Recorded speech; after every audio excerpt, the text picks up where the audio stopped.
Saudações líricas, poéticas e enfáticas a você que nos acompanha e que interage conosco pelos vastos confins da web. Eu sou Hélio Baragatti, este é o Sala de Poesia em sua edição de número 86, edição especialíssima. Afinal de contas, hoje eu tenho uma assistente muitíssimo ilustre, que é a minha esposa, Andréia, que eu, nesse momento, vou passar a palavra para ela, para que ela cumprimente vocês. Boa tarde, pessoal. É imensa satisfação, imenso prazer estar gravando com vocês essa sala de poesia.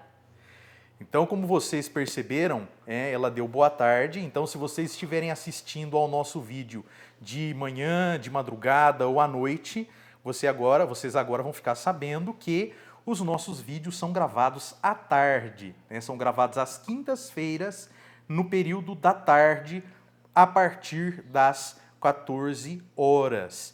E eu, como poeta, como todo poeta, tenho a minha musa. Todo poeta tem a sua musa. Há os poetas que evocam as musas da Grécia Antiga. Camões, por exemplo, quando escreveu os Lusíadas, fez a sua evocação, dirigiu a sua evocação às Tágides, que eram as musas do rio Tejo. Outros idealizam os seus amores platônicos. É o caso de Dante Alighieri com a Beatriz, que é evocada na Divina Comédia, que inclusive o acompanha pelo paraíso e é tão sublime, tão excelsa, que tem autoridade sobre os anjos. E há também os que criam por um processo imaginário as suas musas. Eu não preciso evocar as musas da Grécia, nem criá-las imaginariamente, porque eu tenho o privilégio de ter a minha musa ao meu lado, de ser casado com ela. E se você que está assistindo a esse vídeo ainda não se inscreveu no nosso canal, por favor se inscreva, curta, compartilhe, divulgue, multiplique, indique o nosso canal. Se você gosta dos vídeos, indique para os amigos. Se não gosta, indique para os inimigos. Mas o importante é que vocês indiquem os nossos vídeos para que os algoritmos do YouTube possam fazer o mesmo e levar a um número cada vez maior de pessoas a nossa mensagem que é de apreço pela arte e de amor pela poesia.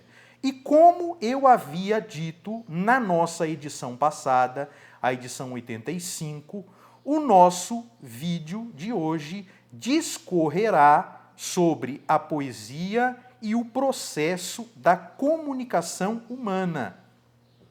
Como eu disse naquele vídeo, no vídeo passado, poesia é comunicação. Então, se a linguagem não está clara, se ela não pode ser compreendida, se a mensagem chega com dificuldade do emissor para o receptor, a poesia não cumpre a sua função, não cumpre a sua finalidade, não cumpre a sua missão, não cumpre o seu objetivo.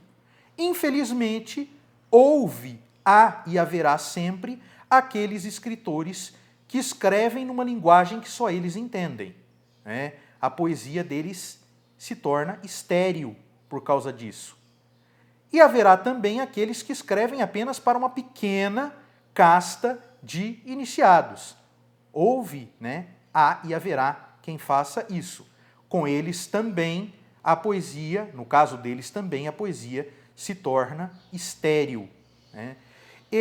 Mas aí vocês vão me perguntar, obviamente, quem tem um pouco de conhecimento sobre poesia vai me perguntar, e Baudelaire, e Rimbaud, e Mallarmé, e esses poetas que tinham uma linguagem mais hermética e que marcaram a história da poesia mundial, principalmente os franceses. Então a poesia deles é estéril?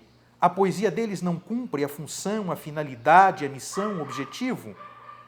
A questão deles é diferente, existe um contexto para isso. Existe uma razão para essa poesia ser hermética como é.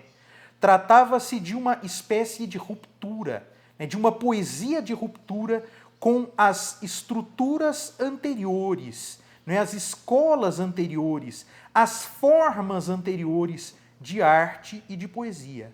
Mas, à medida que o tempo vai passando e que o artista vai amadurecendo, seja na poesia, seja até nas outras artes, a tendência é que a sua linguagem vá tornando-se cada vez mais simples, né? Cada vez mais compreensível.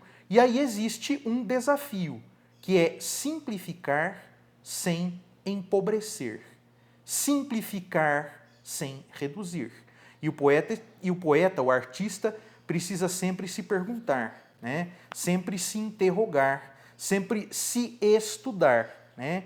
Se ele perceber se ele está simplificando ou empobrecendo, simplificando ou reduzindo.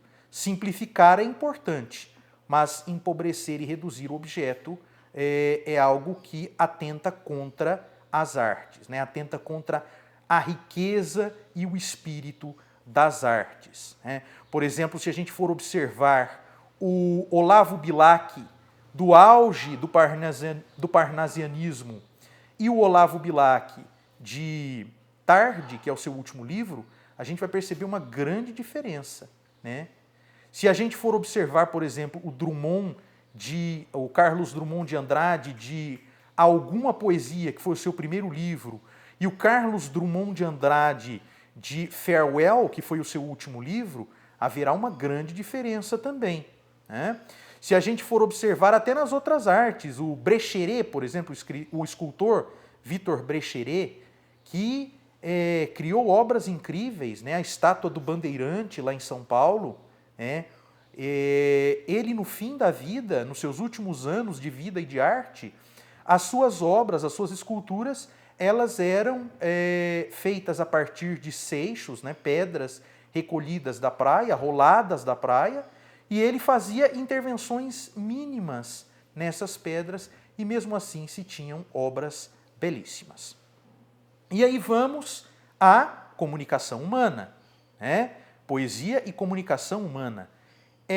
O processo da comunicação humana, ele nos é trazido, né, e é estudado mais profundamente, trazido à luz, por um linguista russo chamado Roman Jakobson. Roman Jakobson identifica os elementos da comunicação humana, do processo de comunicação humana.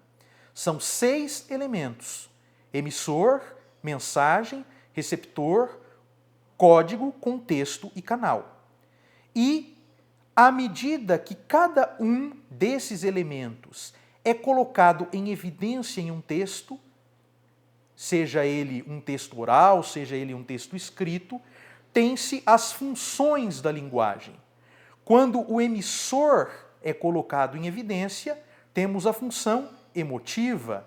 Quando é a mensagem, temos a função poética. Quando é o receptor, temos a função conativa. Quando é o código, função metalinguística. Quando é o contexto, função referencial. Quando é o canal, função fática. Não existe, ou melhor, é muito difícil se encontrar em algum texto apenas uma função da linguagem. Então não existe, ou raramente se encontra um texto em que somente uma função da linguagem está presente. Normalmente, nos textos, nós temos uma função predominante e outras que aparecem secundariamente. E é isso que a gente vai ver hoje na poesia, em textos poéticos. Obviamente que nós começamos pela função poética. Fala-se em poesia, vem-se à mente a função poética. Afinal de contas, poesia e poética, obviamente, tem tudo a ver.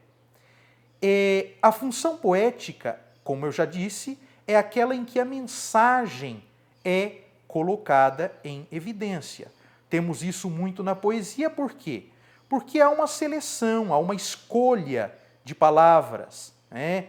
Há efeitos rítmicos, há efeitos mnemônicos, né? Efeitos de memória, há efeitos de musicalidade, de sonoridade, efeitos de rima. Então, tudo isso está na poesia, né? Principalmente o ritmo. O ritmo é a característica básica do verso. A rima, como diz Guilherme de Almeida, é a corda, né, que os ibéricos acrescentaram à poesia. É a corda que foi acrescentada à poesia pelos ibéricos, pelos latinos, né? Pelos latinos que a gente diz aqui, os falantes de línguas neolatinas, né? Então vamos começar pela função poética, foi isso que nós falamos, né? Então todos os poemas a gente verifica, obviamente, a função poética como predominante. E, saindo da função poética, nós vamos para a função emotiva. Função emotiva, emissor colocado em destaque. Então, é um eu expressando o que sente, um eu expressando o que pensa, né? É a expansão do eu, nesse caso aqui, através do texto poético. E eu trago um trecho, como exemplo, um trecho de um soneto de Augusto dos Anjos. Os dois primeiros quartetos, ou os dois quartetos, do texto Psicologia de um Vencido. Então vamos ao trecho.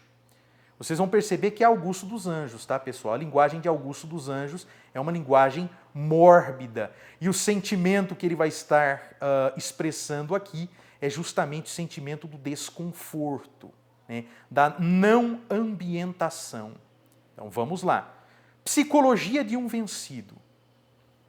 Eu, filho do carbono e do amoníaco, monstro de escuridão e rutilância, sofro desde a epigênesis da infância a influência má dos signos do zodíaco.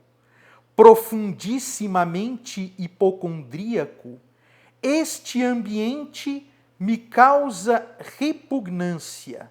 Sobe-me à boca uma ânsia análoga à ânsia que se escapa da boca de um cardíaco. Bastante mórbido esse soneto. Vou passar para minha esposa, minha assistente luxuosa hoje. Então, esse é o texto do Augusto dos Anjos, um exemplo da função emotiva. E agora nós vamos para a função conativa, ou função apelativa. A função conativa, a função apelativa, é aquela que predomina na publicidade, aquela em que o receptor é colocado em evidência. Há elementos poéticos na publicidade. Eu me lembro do impacto que me causou em 2000 uma propaganda, uma peça publicitária chamada A Semana. É uma peça publicitária que tratava da revista Época. Então era um poema baseado na semana, nos 7 dias, na ideia da semana, porque a revista é semanal. É uma propaganda longa, né? Ela tem quase 3 minutos, ela foi exibida na televisão durante uma semana, inclusive. Ela foi criada por uma agência chamada W Brasil e o poema foi escrito pelo dono da agência, que era, ou ainda é, não me lembro, o Washington Oliveto, tá? Então, se você for lá no YouTube, vocês que estão assistindo, vocês vão encontrar, digitarem lá A Semana, propaganda da revista Época. Vocês vão encontrar a propaganda toda no YouTube e vocês vão perceber. É um poema, é uma peça profundamente poética, profundissimamente, como diria o Augusto dos Anjos, poética. E outros elementos de poesia, né? O elemento do ritmo, né? O elemento até da alternância das sílabas átonas e tônicas. Quando você pega, por exemplo, a propaganda do chocolate batom, aquela clássica, compre batom, seu filho merece batom. Tem um ritmo isso. Ou quando você pega uma campanha simples, né, publicitária, a do conhaque Dreyer, né, que existia antigamente, né? Deu duro, tome um Dreyer, desce macio e reanima. Né? Tem todo um trabalho com ritmo, um trabalho com a poesia. Mas eu vou trazer aqui para vocês, como exemplo, além desses que eu já citei, um poema que tem elementos da publicidade. É uma pessoa fazendo propaganda de si mesmo para o ser amado. Então ele está dizendo para o ser amado que vale a pena se relacionar com ele, casar-se com ele, estar com ele. É um trecho de Marília de Dirceu, de Tomás Antônio Gonzaga, da sua Lira Primeira. Eu, Marília, não sou algum vaqueiro que viva de guardar alheio gado, de tosco trato, de expressões grosseiro, dos frios gelos e dos sóis queimado. Tenho próprio casal e nele assisto. Dá-me vinho, legume, fruta, azeite. Das brancas ovelhinhas tiro o leite e mais as finas lãs de que me visto. Graças, Marília Bela, graças à minha estrela. Então ele está fazendo propaganda de si mesmo aqui. A gente tem um eu lírico fazendo propaganda, dizendo, olha, ô Marília, eu não sou um vaqueiro que guarda gado alheio, não. O gado que eu tenho é meu. Tá? Eu não sou queimado pelo gelo, pelo frio, pelo sol. Né? Então a minha pele tem uma boa aparência. Né? Eu tenho meu próprio casal e nele assisto. Quer dizer, eu tenho casa própria. Eu moro na minha casa própria. E lá ele me dá, dessa fazenda, dessa casa, eu tiro o azeite, eu tiro o legume, eu tiro o vinho, eu tiro a fruta. E até as ovelhas me dão o leite e a lã de que eu me visto. E não é qualquer lã, é fina lã, né? As finas lãs. Então ele está fazendo propaganda de si mesmo. Então é um poema meio publicitário, eu diria. Uma peça publicitária de uma pessoa, né? Ela fazendo propaganda de si mesma. Então vamos à função agora metalinguística. Função metalinguística é a função em que o código é posto em evidência. E aqui eu trago, é a função mais presente nos dicionários. Eu trago aqui um poema de Guilherme de Almeida, o Haikai. Aliás, Guilherme de Almeida comparava o Haikai justamente a um verbete de dicionário. Então vamos ao Haikai de Guilherme de Almeida. Ele fez um Haikai para explicar o que é o Haikai. Então é um perfeito exemplo de função metalinguística.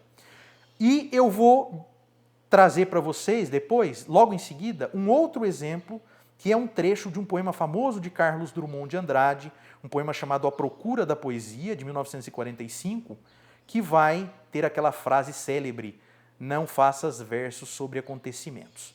Então, o poema do Guilherme de Almeida e depois o de Carlos Drummond de Andrade. O Haikai, Guilherme de Almeida. Lava, escorre, agita a areia e, enfim, na bateia, fica uma pepita. Essa é a visão que Guilherme de Almeida tem do que é o Haikai. A Procura da Poesia, Carlos Drummond de Andrade. Não faça versos sobre acontecimentos. Não há criação nem morte perante a poesia. Diante dela, a vida é um sol estático, não aquece nem ilumina. As afinidades, os aniversários, os incidentes pessoais não contam.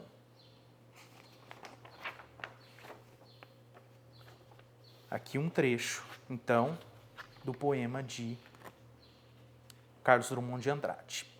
Função referencial, aquela em que o contexto está em evidência, mais presente, predominantemente presente nas notícias de jornal. E aí eu trago aqui um poema de 1930, do livro Libertinagem, de Manuel Bandeira, tá? Justamente chamado poema tirado de uma notícia de jornal. Mais referencial do que isso, impossível. Poema tirado de uma notícia de jornal, Manuel Bandeira. João Gostoso era carregador de feira livre e morava no Morro da Babilônia, num barracão sem número. Uma noite, ele chegou no bar 20 de novembro, bebeu, cantou, dançou, depois se atirou na Lagoa Rodrigo de Freitas. E morreu afogado. Esse é o poema de Manuel Bandeira. Mais referencial do que isso, impossível. E aí, nos encaminhando para o encerramento, vamos para a função fática. Função fática é aquela em que o canal é posto em evidência. E ela é marcada, os elementos que marcam essa função são os vocativos, são os cumprimentos, são estratégias ou elementos que tentam manter o ato da comunicação, tentam fazer com que ele se mantenha, com que ele permaneça. Nesse caso aqui, acaba sendo até irônico, porque a ideia é que o ato da comunicação termine, porque você tem alguém, nesse poema que eu vou mostrar para vocês, é alguém numa prisão. Então a gente tem aqui um poema de José Craveirinha, chamado Aparências, que está no livro Cela 1, de 1980. Então vamos a ele. Amigos, apesar das aparências estarem de acordo com as circunstâncias, não sou eu quem morre de medo. Antes, durante e após os interrogatórios, inclusive nos cotidianos trajetos de jipe, a minha língua é que se torna de papel almaço e minhas desavergonhadas rótulas de borracha, coitadas, é que tremem. Ao bom evangelho dos cacetetes, ouvir avoengos pássaros bantos cantarem augures nos ombros, velhas melodias de feridas.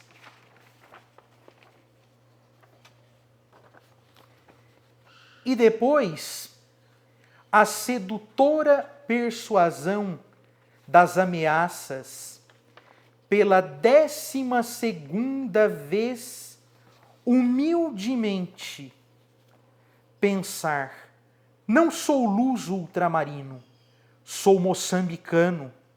Será suficiente esta confissão, senhor chefe dos cacetetes da 2ª Brigada?